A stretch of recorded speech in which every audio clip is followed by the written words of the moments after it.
Heydər Əliyev Fondunun vitse-prezidenti Leyla Əliyeva və Arzu Əliyeva milli qəhrəman şəhid general-mayor Polad Həşimovun ailəsi ilə görüşüb. Görüşdə 44 günlük Vətən müharibəsindəki şanlı zəfərimizdən, Vətən oğullarının qəhrəmanlığından danışılıb, bu qəhrəmanları yetişdirən analara minnətdarlıq ifadə olunub.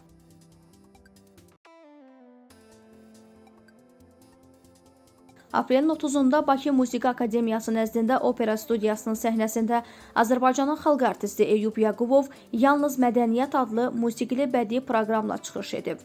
Şair, böyük dramaturq Hüseyn Cavidin xatirəsinə həsr olunan tədbirdə Heydər Əliyev Fondunun vitse-prezidenti Leyla Əliyeva və Arzu Əliyeva da iştirak ediblər.